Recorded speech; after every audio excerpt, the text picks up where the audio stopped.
Welcome students. आज हमारा जो टॉपिक है डिस्कशन का वो है प्रॉपर्टीज ऑफ एंजाइम्स। एंजाइम्स के बारे में हमने इससे पहले प्रीवियस लेक्चर में बहुत डिटेल में इंफॉर्मेशन डिस्कस की है।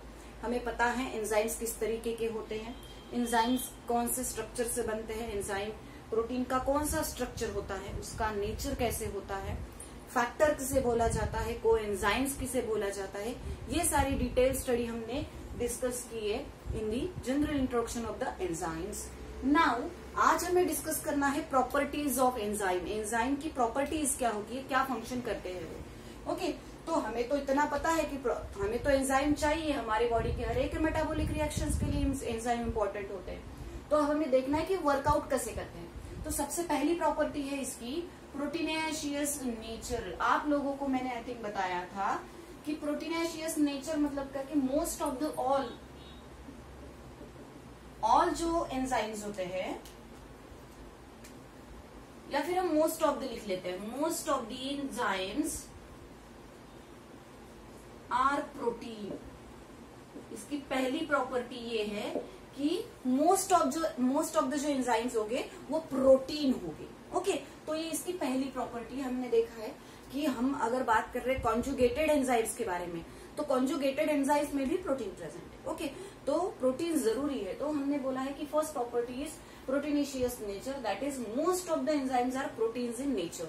सेकेंडली हमने बोला है कि 3 dimensional conformation. Second property 3 dimensional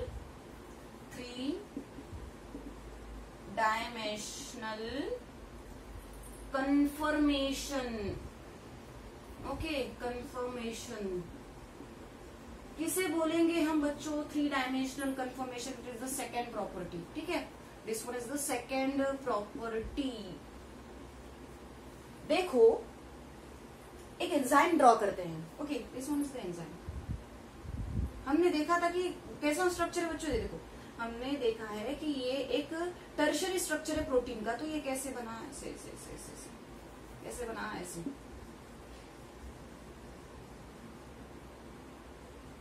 इस तरीके से प्रोटीन बनेगा। ओके, ग्लोब्यूलिन मॉलिक्यूल होते हैं ना। तो यहाँ पे इस एंजाइम पे एक पर्टिकुलर साइट प्रेजेंट होती है। यहाँ पे आप देख रहे हैं डिप, मतलब कुछ जगह पे ये थोड़ा डीप हुआ है, कुछ जगह पे ऊपर है।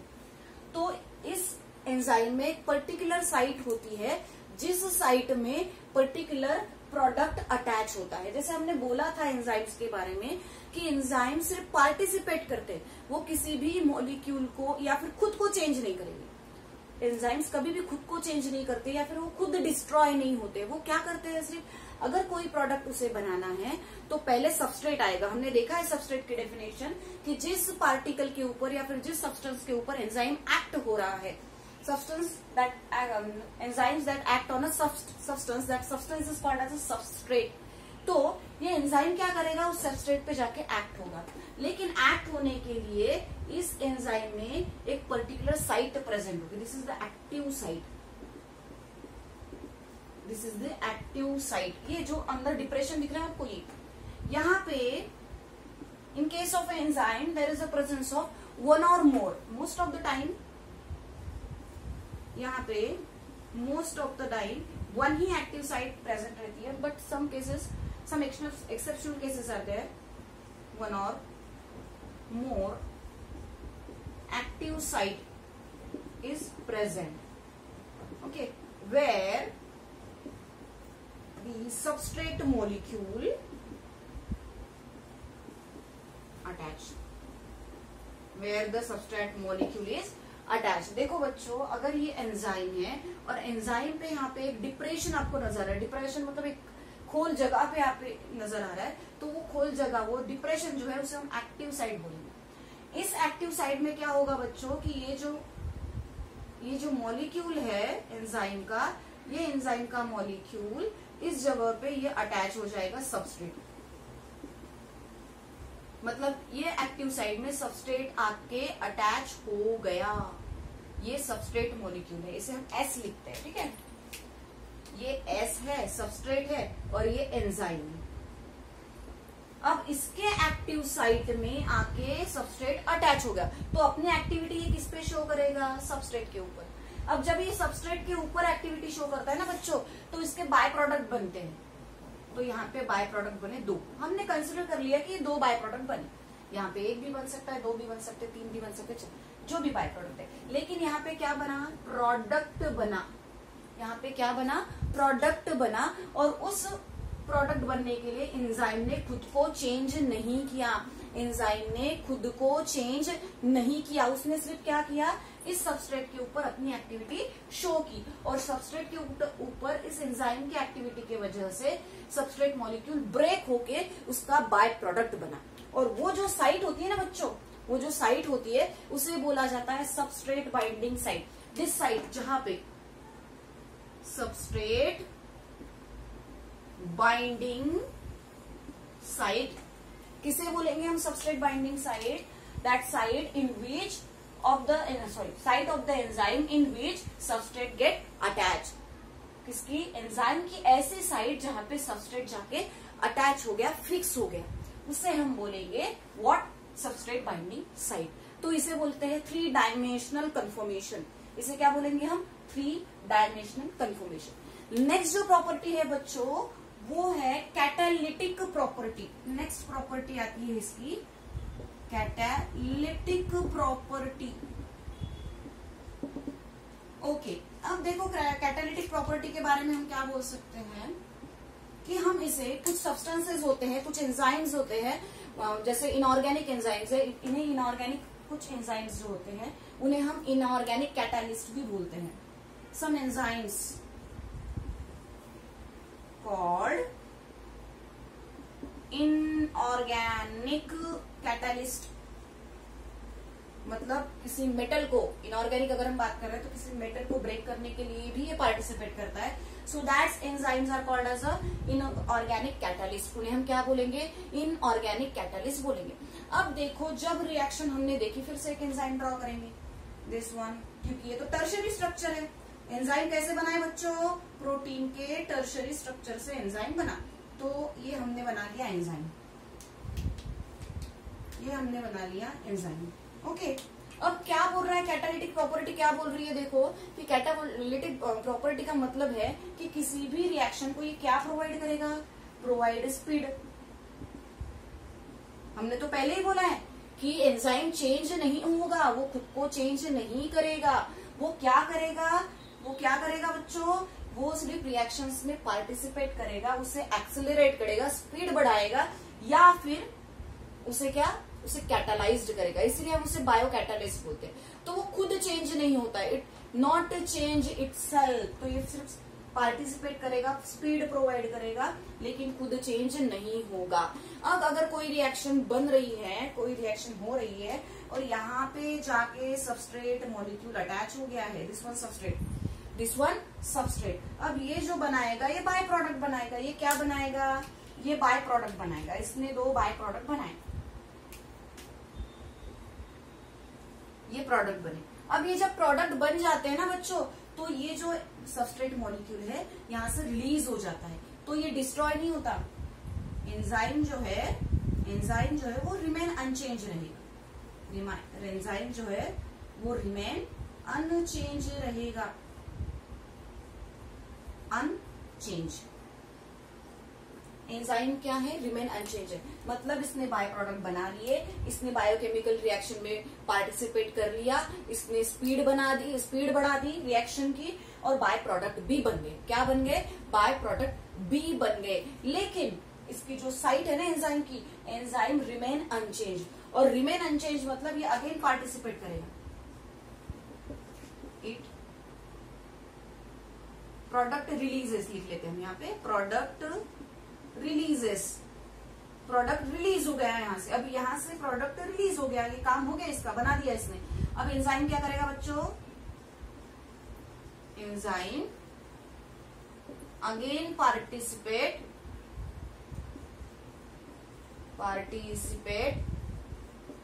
in the another reaction, in the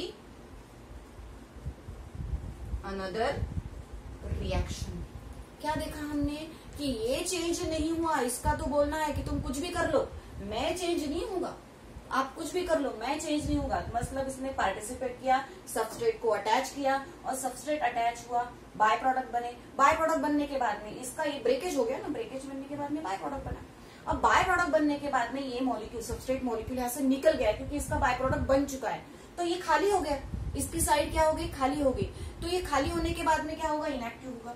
अब जब अनदर रिएक्शन में ये पार्टिसिपेट करेगा, फिर से इसकी एक्टिव साइड क्या करेगी, दूसरे सबस्ट्रेट पे जाके अटैक करेगी। ओके, तो ये सारी चीजें वहां पे होती रहेगी, वो खुद चेंज नहीं होगा, सिर्फ यहाँ से सबस्ट्रेट निकलते जाएंगे। मतलब क्या होगा बच्चों, आपके बुक में एक एग्जांपल दिया है कि अगर मॉलिक्यूल पार्टिसिपेट करता है, कैटालाइज करता है किसी रिएक्शन के लिए, तो स्मॉल अमाउंट का जो एंजाइम्स है वो more amount of by product बनाता है। स्मॉल अमाउंट का जो है, ऐसा तो नहीं हम बोल सकते कि अगर 100 सबस्ट्रेट मॉलिक्यूल है तो उसमें 100 एंजाइम लगेंगे। अगर सुक्रोज हमें देख, आपके बुक में एग्जांपल दिया है कि 1 लाख सुक्रोज मॉलिक्यूल का ब्रेकडाउन करता है, 1 लाख सुक्रोज मॉलिक्यूल का ब्रेकडाउन करता है सुक्रेज नाम का एंजाइम। तो सुक्रोज मॉलिक्यूल तो 1 लाख बने, 1 लाख सुक्रोज मॉलिक्यूल का ब्रेकडाउन हुआ, तो एक ही एंजाइम पार्टिसिपेट किया उसमें। तो ऐसा तो नहीं है कि जितने सबस्ट्रेट मॉलिक्यूल आपको ब्रेक करने पड़ेंगे तो उतने ज्यादा आप एंजाइम लोगे। अब देखो यहाँ पे एंजाइम एक ही है, अगर मैं आपको यहाँ पे सबस्ट्रेट की जगह पे अगर सुक्रोज एग्जाम्पल लेती हूँ जो आपके बुक में दिया है, और यहाँ पे हम कंसिडर करते हैं कि सुक्रेज है, सुक्रेज है। ओके, 1 लाख मॉलिक्यूल बने, उसके मॉलिक्यूल वेट से ज्यादा मॉलिक्यूल्स यहाँ पे बने, बाय प्रोडक्ट बने। कैसे बने बच्चों, कि एक आया सबस्ट्रेट सुक्रोज आया, उसको ब्रेक किया, फिर से आया, फिर से ब्रेक किया, फिर से आया, ये बन रहे हैं प्रोडक्ट, बाय प्रोडक्ट बन रहे हैं, निकल रहे हैं, फिर से अटैच हो रहा है, फिर से निकल रहे हैं, फिर से अटैच हो रहा है, फिर से निकल रहे हैं, फिर से अटैच हो रहा है, फिर से। ये प्रोसेस चलती रहेगी। मतलब less amount of enzymes can participate और can responsible for the production of more number of by product. मतलब कुछ लेस अमाउंट ऑफ एंजाइम में कैपेसिटी होती है बहुत ज्यादा बाय प्रोडक्ट बनाने की, और इसे बोला जाता है what, next property, that is a catalytic property of the protein. ये प्रोटीन की कैटालिटिक प्रॉपर्टी है, ध्यान में रखना। एंजाइम चेंज नहीं होगा, यहाँ पे चेंजेस कहाँ पे आएंगे, सबस्ट्रेट मॉलिक्यूल यहाँ से रिलीज होते जाएंगे। Okay, so it is the catalytic property of the protein. इसका स्क्रीनशॉट निकाल लो, ये काम आएगा आप लोगों के। ओके, नेक्स्ट प्रॉपर्टी हमें डिस्कस करनी है। Where is my duster? Okay, चलो नेक्स्ट प्रॉपर्टी बच्चों हमें डिस्कस करनी है, that is a specificity of action. Specificity of action,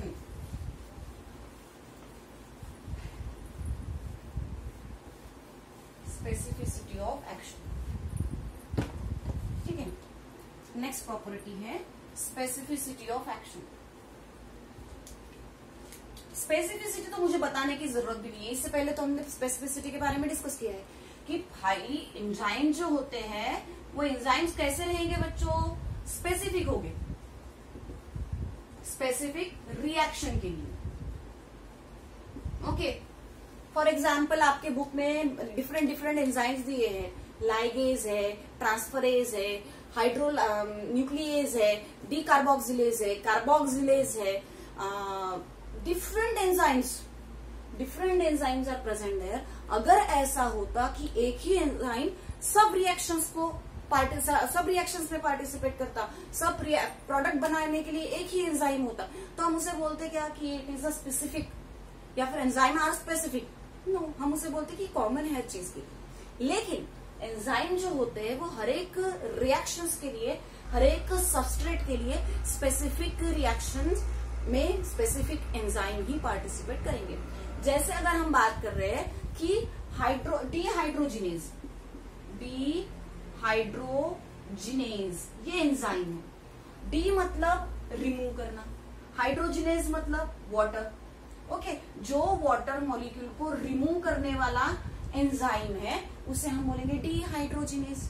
उसे हम क्या बोलेंगे, डीहाइड्रोजिनेज। अगर हम डी कार्बोक्सिलेज के बारे में या फिर कार्बोक्सिलेज के बारे में बात कर लेते हैं, कार्बोक्सिलेज ये भी एक एंजाइम है।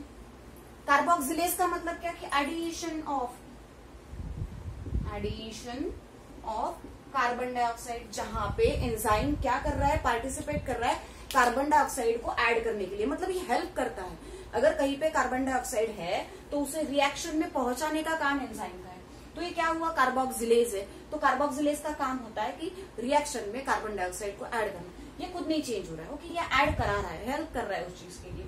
तो हरेक एंजाइम हरेक रिएक्शंस के लिए स्पेसिफिक होते हैं। So that is the specificity of action of the enzyme. ये एंजाइम की स्पेसिफिसिटी है बच्चों।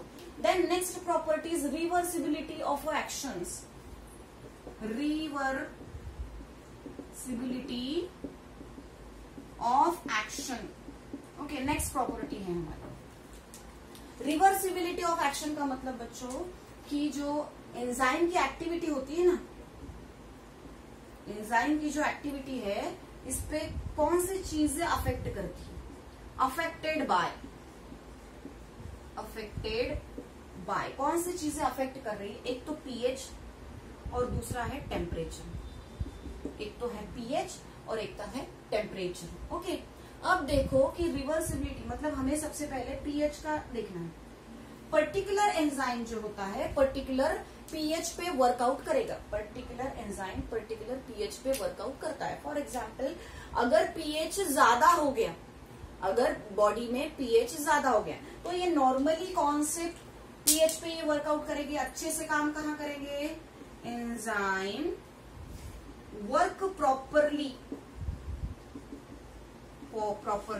कौन से पीएच पे, ऑप्टिमम पीएच। ऑप्टिमम पीएच किसे बोल रहे हैं बच्चों कि जहां पे बहुत ज्यादा अच्छी तरीके की एक्टिविटी एंजाइम शो करता है, जहां पे बहुत अच्छा वर्क, मतलब इस ही पीएच पे एंजाइम की एक्टिविटी बढ़ी हुई रहेगी, प्रॉपर वर्क कर पाएगी, ओके। आपको एक एग्जांपल दिया है, देख लो, आपको एग्जांपल मेंशन किया है आपकी बुक में। फॉर एग्जांपल पेप्सिन, पता है आपको पेप्सिन ये एंजाइम है और ये कहाँ पे प्रेजेंट रहता है। पेप्सिन ये एंजाइम है and it is present in your stomach. आपके कहाँ पे प्रेजेंट रहेगा pepsin, it is present in stomach, okay. Pepsin कहाँ प्रेजेंट है बच्चों, स्टमक में प्रेजेंट है। और इसकी एक्टिविटी जो है ना, ऑप्टिमम एक्टिविटी जो है ना, वो कितने पीएच पे शो करता है, ये पीएच 2। मतलब फॉर एग्जाम्पल कंसिडर कर लो कि अगर मैंने यहाँ पे एक ग्राफ निकाला, ओके, मैंने अगर यहाँ पे एक ग्राफ निकाला और ये 2 पीएच है, यहाँ पे पीएच 2 है।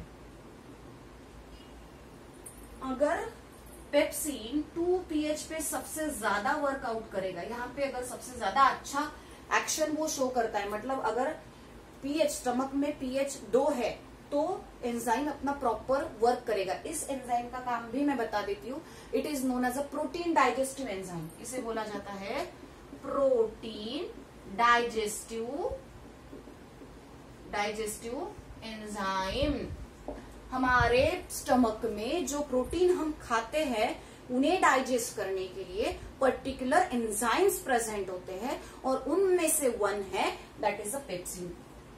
पेप्सिन हमारे स्टमक में बनता है बच्चों, पेप्सिन हमारे स्टमक में प्रेजेंट रहता है और पेप्सिन का काम होता है जो हम प्रोटीन खाते हैं विद द हेल्प ऑफ हमारे माउथ, जो हमारा फूड है उसके थ्रू जाएगा, या फिर आप जूसेस लेते हो, जो भी आप फूड लेते हो, इसमें से जो प्रोटीन हमारे स्टमक में जाता है तो उसे डाइजेस्ट करने के लिए पर्टिकुलर एंजाइम की रिक्वायरमेंट होती है। उसमें है पेप्सिन जो स्टमक में पाया जाता है और वो पीएच 2 पे वर्क करता है।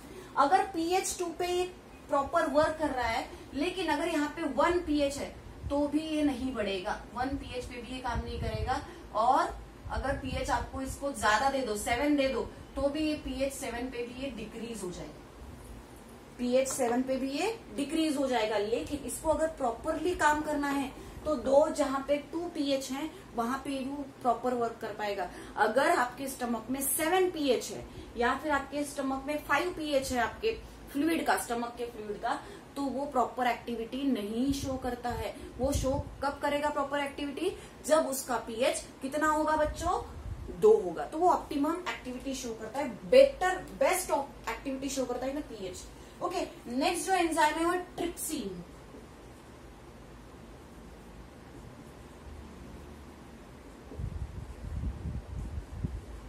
ट्रिप्सिन नाम का एंजाइम है जो डिओडिनम में होता है।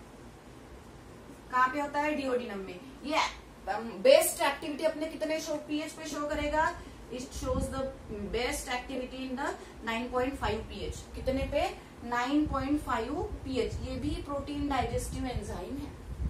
ट्रिप्सिन और pepsin both are the protein digestive enzyme. आप लोगों को पता होगा, तो पहले देख लो वीडियो शुरू है नहीं है, ओके वेट। कभी कभी क्या होता है बीच में ही वीडियो पॉज हो जाता है, तो इसकी वजह से उसे चेक करना पड़ता है। देख लो, जो पेप्सिन है वो pH 2 पे वर्क कर रहा है, ये भी प्रोटीन को डाइजेस्ट कराता है हमारे स्टमक में। उसके बाद में ट्रिप्सिन जो होता है, ये एंजाइम कहाँ पे प्रेजेंट होता है बच्चों? ये एंजाइम कहाँ पे प्रेजेंट होता है? डिओडिनम में। आपको पता है कि स्टमक बैग जो है, ओके, ये स्टमक बैग है, एक स्टमक बैग से होके एक ट्यूब बाहर निकलती है, इसे डिओडिनम बोला जाता है। This one is the duodenum, okay.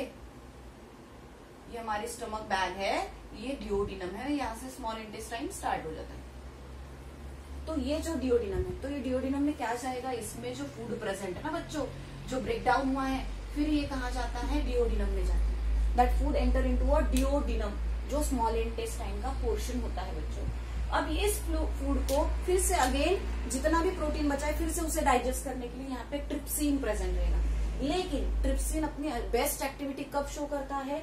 जब आपके डिओडिनम में प्रेजेंट रहने वाला पीएच जो है वो 9.5 रहेगा, उस टाइम ये अपनी बेस्ट एक्टिविटी शो करेगा, ऑप्टिमम एक्टिविटी शो करेगा। मतलब एंजाइम पे भी इसका इफेक्ट होता है, मतलब पीएच का इफेक्ट आपके एंजाइम की एक्टिविटी पे है। अगर आप पीएच 9.5 से ज्यादा दे दो या फिर कम दे दो, तो ट्रिप्सिन अपनी एक्टिविटी, बेस्ट एक्टिविटी नहीं शो कर पाता। उसे बेस्ट एक्टिविटी शो करने के लिए 9.5 पीएच की ही जरूरत है। अगर आप उसे ज्यादा भी दे दो तो भी ये काम नहीं करेगा, अगर आप उसे कम भी दे दो तो भी ये काम नहीं करेगा। ये काम कब करेगा? ये काम कब करेगा बताओ? अगर यहाँ पे हमने 5 पीएच दे दिया और यहाँ पे हमने 7 पीएच दे दिया, तो भी ये डिक्रीज होगा, यहाँ पे भी ये डिक्रीज होगा। ये मेन बेस्ट एक्टिविटी शो करेगा 9.5 पे। ओके, तो 9.5 इसे जरूरत है, उसी पीएच में ही अपनी प्रॉपर एक्टिविटी को शो कर पाता है। इसका मतलब क्या कि पीएच की जो एक्शन, एंजाइम की जो एक्शंस है, उन एक्शन पे हमारे बॉडी फ्लूइड के जो पीएच होते हैं वो भी ज्यादा अफेक्ट करते हैं। ओके, सो यहाँ पे about this one is the reversibility of action, ये नेक्स्ट प्रॉपर्टी है। उसके बाद में हम टेम्परेचर देखेंगे, तब तक आप स्क्रीनशॉट निकाल लो। ओके, तब तक आप स्क्रीनशॉट निकाल लो। इसके बाद में लास्ट प्रॉपर्टी हम डिस्कस करने वाले हैं, that is the temperature. Okay, next property है हमारी टेम्परेचर, मतलब एंजाइम कौन से टेम्परेचर पे बेस्ट एक्टिविटी शो कर रहा है। आप लोगों को मैंने पहले ही बोला है कि enzymes are not destroyed.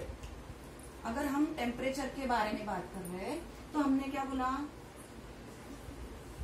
Enzymes are not destroyed. Enzyme destroy नहीं होते हैं। एंजाइम क्या होते हैं बच्चों? जस्ट दे गेट एक्टिव और इनएक्टिव। एक तो वो एक्टिव हो गए या फिर वो इनएक्टिव हो गए। ओके, अब देखो एंजाइम एक्टिव हो सकते हैं या फिर इनएक्टिव हो सकते हैं, लेकिन दे आर नॉट डिस्ट्रॉयड, वो डिस्ट्रॉय नहीं हो पाते। ओके, टेम्परेचर देखो, अगर बहुत ज्यादा टेम्परेचर है, फॉर एग्जाम्पल आपकी बुक में दिया है 60 to 70 डिग्री सेंटीग्रेड अगर टेम्परेचर है, तो एंजाइम क्या हो जाएंगे? Enzyme inactive. उस टाइम ये क्या हो जाते हैं बच्चों? इनएक्टिव हो जाते हैं जब टेम्परेचर बढ़ जाता है। इफ द इंक्रीजिंग और डिक्रीजिंग टेम्परेचर, मैं बोल रही हूँ इंक्रीजिंग और decreasing, both the situations are present. If temperature increase और decrease, then enzyme does not show their proper activity। वो अपनी प्रॉपर एक्टिविटी नहीं शो कर पाते। तो टेम्परेचर कितना होना चाहिए? ऑप्टिमम होना चाहिए। और इन्हें ऑप्टिमम टेम्परेचर मतलब बेस्ट टेम्परेचर, ऐसा कौन सा बेस्ट टेम्परेचर है कि उस टेम्परेचर में ही एंजाइम्स प्रॉपर वर्क कर पाते हैं, that is the 20 and 35 degree centigrade. कितना है? 20 and 55 डिग्री सेंटीग्रेड, इतने टेम्परेचर पे ये वर्क कर पाएगा। इससे अगर कम भी रहा और ज्यादा भी रहा तो एंजाइम अपनी प्रॉपर एक्टिविटी शो नहीं कर पाते, वो इनएक्टिव हो जाते हैं। वो क्या हो जाते हैं? इनएक्टिव हो जाते हैं। तो उन्हें एक्टिवेट रखने के लिए बच्चों, इन्हें एक्टिवेट रखने के लिए क्या जरूरी होता है कि इस टेम्परेचर में, इन्हें इतने टेम्परेचर में ये अपनी optimum activity, best activity show कर पाते हैं, अदरवाइज से इनएक्टिव हो जाएंगे। Okay, so all are the properties of enzymes. अच्छे से इसको रिवाइज करो, पढ़ो, बार बार वीडियो देखो तो आपको समझ में आ जाएगा और बहुत इजी है और बहुत इंपॉर्टेंट टॉपिक है आपके सीटी से रिलेटेड या आपके नीट से रिलेटेड। तो ये बहुत सारे क्वेश्चन एंजाइम पे आते हैं, तो यहाँ से बेस्ट स्टडी करना स्टार्ट करोगे तो आगे बेस्ट होगा। ओके, तो किसी भी चीज को इग्नोर मत करो। तो ये these are the properties of enzymes. We already completed it. Now in the next lecture we discussing about the nomenclature of enzymes. Next lecture में हम nomenclature of enzyme के बारे में पढ़ेंगे। Okay, thank you.